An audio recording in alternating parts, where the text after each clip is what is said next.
ছেলে মেয়েদেরকে বুকের দুধ খাওয়ানো, এই বুকের দুধ খাওয়াতে চায় না অনেক মায়েরা। আপনার বুকের দুধের মধ্যে বাচ্চাদের জন্য আল্লাহ রাব্বুল আলামিন ন্যাচারাল ভ্যাকসিন দিয়ে দিয়েছেন। চিল্লায় পড়েন সুবহানাল্লাহ। ন্যাচারাল প্রাকৃতিক টিকা, বাচ্চার জীবনের প্রথম টিকাটা, সন্তানের জীবনের নবজাতক শিশুর প্রথম টিকাটা আল্লাহ তাআলা মায়ের বুকের শাল দুধের ভেতরে দিয়ে দিয়েছেন। সুবহানাল্লাহ পড়ে। টিকাগুলো তো বাজার থেকে কিনতে হয়, প্রথম টিকাটা আল্লাহ ফ্রি দিয়ে দিয়েছে। সুবহানাল্লাহ পড়বেন না?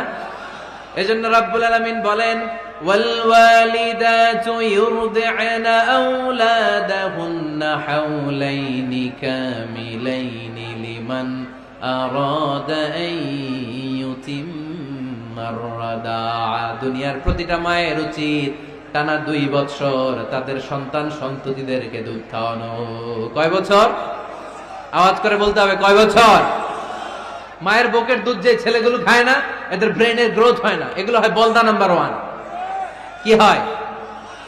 বলদা নাম্বার 1। ফার্মের মুরগির মতো এগুলা। ফার্মের মুরগি দেখছেন? ফার্মের মুরগি দেখবেন যে দোকানে যখন কিনতে যাবেন, এটারে নিয়ে যেখানে ওজন করে ওইখানে বসা রাখলে ওইখানেই বসে থাকে। আধা ঘন্টায় উঠবে না, এটা বসেই থাকে। আর গ্রামের মুরগি দেখছেন, দেশি মুরগি, ধরতে পারবেন এটারে? খবর আছে, ঘাম ছুটায় ছাড়বে। তো মায়ের বুকের দুধ যেগুলা খায় এগুলা দেশি মুরগির মতো। আর এই নিডু খায় যেগুলো, এগুলো 1 নাম্বার বলদা হয়, আর ফার্মের মুরগির মতো হয়। ঠিক কিনা? উদাহরণটা দিলাম এই জন্য, আপনার সন্তানের ভবিষ্যতের কথা বোঝানোর জন্য উদাহরণটা দিয়েছে।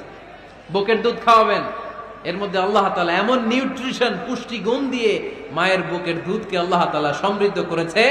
বাচ্চার ব্রেইনের গ্রোথ হয়, বাচ্চার হাড্ডিগুলো খুব শক্ত হয়, সে ইনফিরিয়রিটি কমপ্লেক্সে ভোগে না, হীনমন্যতায় ভোগে না। জীবনের যেখানেই যাবে সেখানেই সে হবে সফল।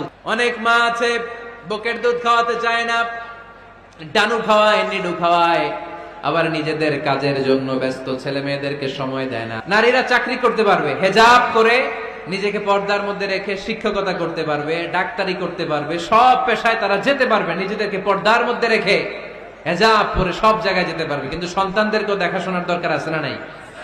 অনেক মায়েরা নিজেরা থাকে চাকরিতে, আর ছেলে মেয়েদেরকে দিয়ে রাখে কাজের মেয়ের কাছে, আছে না নাই? মনে রাখবেন, আপনি যদি অফিসে চাকরিতে ব্যস্ত থাকেন আর ছেলে মেয়ে যদি কাজের মেয়ের কাছে মানুষ হয়, তাহলে ছেলে মেয়ে আপনার আচরণ পাবে না, সে কাজের মেয়ের বুয়ার আচরণ পেয়ে পেয়ে বড় হবে। এক একটা নারীকে আল্লাহ তাআলা এক একটা ফ্যামিলির ম্যানেজিং ডাইরেক্টর বানিয়ে দিয়েছে। A woman is an MD of a family. একজন নারী একটা ফ্যামিলির ম্যানেজিং ডাইরেক্টর। এখানে অনেক কাজ আছে মিয়া। এখানে তার ফুড ম্যানেজমেন্ট এনশিওর করতে হয়, এখানে অনেক ডিপ্লোমেসি জানা লাগে।